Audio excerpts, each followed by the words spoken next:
नमस्ते दोस्तों। आशा है आप भी ठीक ही होंगे।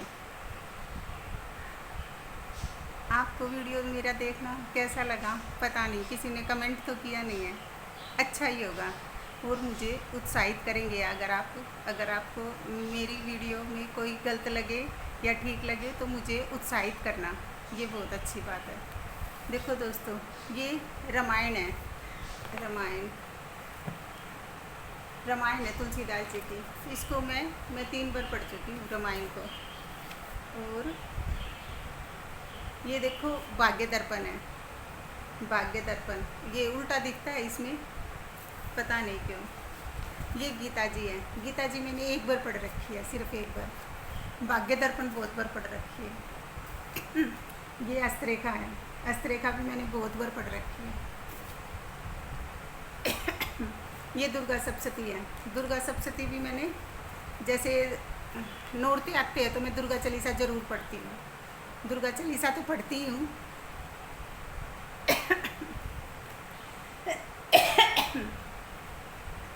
सॉरी, दुर्गा चालीसा तो मैं पढ़ती हूँ। ये दुर्गा सप्तशती है।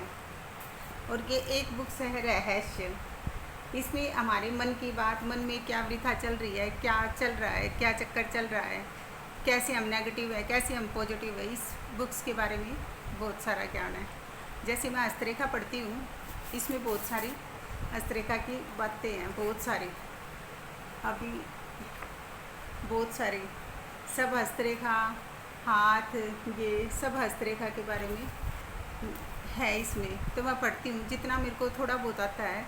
जैसे ये हस्तरेखा या कोई भी एस्ट्रोलॉजी, हम जितना भी सीख ले उतना ही कम है। ब्रह्मांड में बहुत सारी चीज़ें ऐसी होती है जो हम जितना सीख ले उतना ही कम होता है। देखो हस्तरेखा के बारे में, देखो ये बृहस्पति होता है, ये मंगल होता है, ये सूर्य होता है और ये बुध होता है। मंगल यहाँ होता है और यहाँ भी मंगल होता है। ये शुक्र का पर्वत है। और इधर राहु और केतु और ये चंद्रमा का होता है। और इधर मणिबंध होता है। मणिबंध की जैसे 3 रेखाएं स्पष्ट हो तो वो ज़्यादा ब्लिस्ट होगा इंसान, कोई भी हो चाहे। और ये शुक्र का पर्वत है। शुक्र का पर्वत में हमें सुख मिलता है, हर चीज़ का सुख। ये नहीं कि हस्बैंड वाइफ के रिलेशन का सुख, वो हर चीज़ का सुख मिलता है। कपड़े में, खाने में, पहनने में, सब चीज़ों में सुख मिलता है। ये बृहस्पति का पर्वत होता है। तो बृहस्पति का पर्वत हमें ज्ञानवान बनाता है। अगर ये बहुत ज़्यादा उठा हुआ हो तो वो घमंडी टाइप होता है। मीडियम ही होना चाहिए। ज़्यादा दबा हुआ हो तो इसके अंदर एक गोल्ड का छल्ला पहन लो तो ये फिर ठीक नॉर्मल रहेगा। अगर गोल्ड का नहीं हो तो पित्तल का भी छल्ला हम पहन सकते हैं, तो फिर ये नॉर्मल रहेगा। जैसे ये मंगल है, ये मंगल का पर्वत है। अगर मंगल का पर्वत ज़्यादा बैठा हुआ हो तो इसमें एक लोहे का छल्ला डालना चाहिए। लोहे के छल्ले डालने से फिर बैलेंस हो जाता है। तेल में भिगो के, शुक्रवार को तेल में भिगो के शनिवार को पहनना चाहिए। और ये सूर्य रेखा है। सूर्य रेखा भाई जल्दी उठना चाहिए। जल्दी उठने से सूर्य रेखा बलवान हो जाती है। सूर्य को पानी देने से भी सूर्य रेखा बलवान हो जाती है। जल्दी ज़रूर उठना चाहिए। ये बुध रेखा है। बुध में जैसे मैरिज की भी रेखा ही होती है इसमें। बुध में अगर बुध का ये नीचे, ज़्यादा नीचे हो तो पीपल, नीम या बड़ का पेड़ लगाना चाहिए, या तीनों पेड़ लगाने चाहिए आराम से, धीरे धीरे। अगर वो बढ़ते रहेंगे पेड़ तो फिर ये रेखाएँ, ये ठीक रहेगा। इधर शादी की रेखा होती है। जैसे 2 रेखा नहीं होनी चाहिए, एक ही रेखा होनी चाहिए। एक छोटी सी हो, माइनर सी हो तो कोई बात नहीं। अगर एक रेखा होगी तो वो बहुत ही अच्छा रहेगा। और मीडियम, मतलब बहुत बड़ी रेखा तो जल्दी शादी होती है। जो छोटी रेखा होती है वो थोड़ी लेट शादी करवाती है। बस यही होता है। और ये वाला शुक्र का पर्वत है। जैसे शुक्र के पर्वत में बहुत ज़्यादा जाल हो तो वो अच्छा नहीं माना जाता।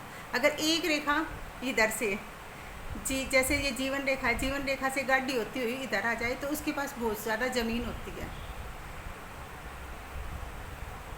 बहुत सारी उसके पास ज़मीन होती है। अगर ऐसे ही जाल बना हुआ हो तो वो ज़्यादा ठीक नहीं होता। तो इसके ऊपर अपने सारे चरित्र का और अपने रहन सहन का ध्यान रखना चाहिए, तब ये फिर नॉर्मल हो जाएगा। जैसे मणिबंध में 3 रेखा हो तो वो ब्लिस्ट होता है, अगर मणिबंध में एक रेखा हो या 1.5 रेखा हो, वो टूटी हुई हो, तो फिर वो इंसान ज़्यादा अच्छा नहीं होता है। और फिर कोई भी इंसान हो ज़्यादा, जैसे हस्तरेखा से भी कर्म रेखा बलवान होती है, जैसे कर्म हमारा अच्छा होगा तो ये हस्तरेखा भी चेंज हो जाएगी, अगर हमारा कर्म अच्छा नहीं होगा तो ये हस्तरेखा चेंज नहीं होगी। ये जैसे मैंने शुक्र का बताया है, तो शुक्र में जैसे हमें हमारा शरीर मंदिर है, आत्मा में परमात्मा का वास होता है, और मन में अच्छे विचार रखने चाहिए। तो हमारा शरीर साफ़ सुथरा होना चाहिए, साफ़ सुथरे कपड़े पहनने चाहिए। कई मैले कपड़े पहन लेते हैं या फटे हुए पहन लेते हैं, अंडर गारमेंट्स वगैरह, तो वो बिल्कुल नहीं पहनने चाहिए, वो साफ़ सुथरे ही रखने चाहिए।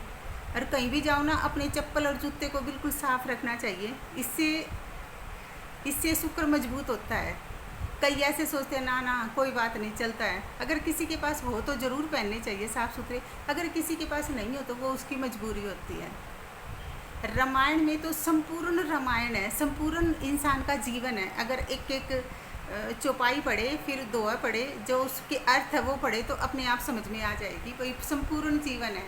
भाई पिता की आज्ञा कैसे मानते हैं, कैसे वन में गए। आजकल के बच्चों को बोल दो ना, उल्टा बोलेंगे ना ना मेरे को नहीं जाना, मेरे को नहीं पता, मैं नहीं करूँगा ऐसे ऐसे काम। देखो वो बिना बात, भाई पापा ने कह दिया था, मम्मी ने कह दिया था, वो हाथ जोड़ के उनको नमन करके, जो भैया आपकी आज्ञा हो मैं वही करूँगा।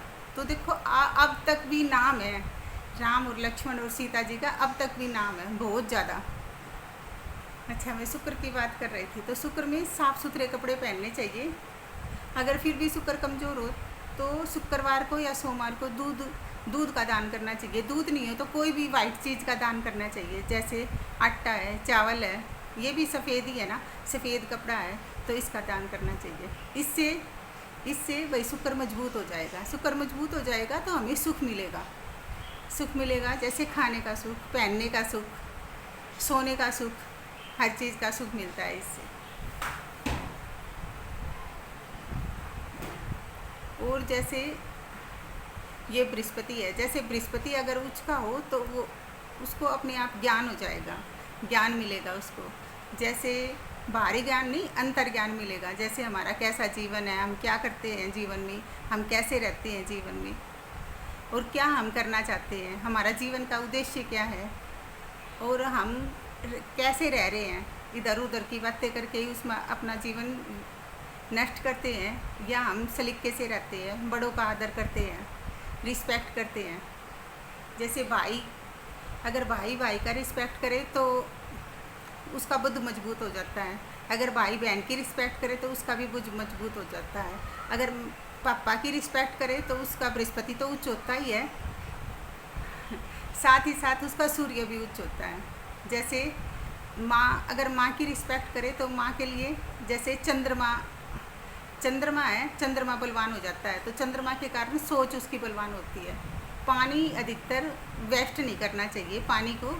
पानी अगर ज़्यादा बहेगा घर के अंदर, या टप टप टप टप करेगा, या कई लेडीज़ों की आदत होती है बहुत सारा पानी खिंडा देती है, वेस्टेज भी करती है, तो वो वेस्टेज नहीं करना चाहिए। वेस्टेज करने से उसका चंद्रमा कमज़ोर हो जाता है। चंद्रमा कमज़ोर होएगा तो हमारी सोचन शक्ति भी कमज़ोर होगी। इसलिए सूर्य, चंद्रमा, ये हमारे घर में, हमारे आसपास में यही होता है। सभी पूरे ब्रह्मांड में भी ऐसे ही होता है। जैसे हमारे नाम है, पूरे संसार में, ब्रह्मांड में हमारे नाम है, उनकी राशियां हैं, तो उन्हीं के इर्द गिर्द हमारा जीवन चलता रहता है।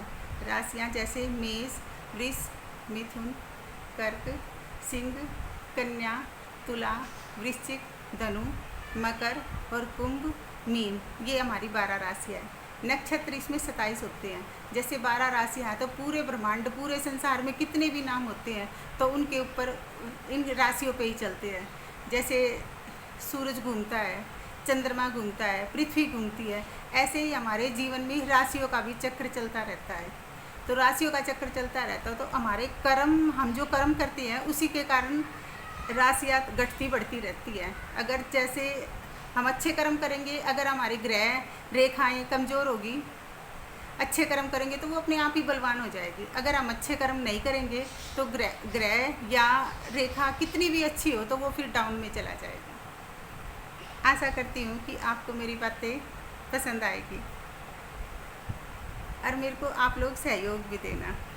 ठीक है, नमस्ते, बाय बाय, कल मिलेंगे। Thank you.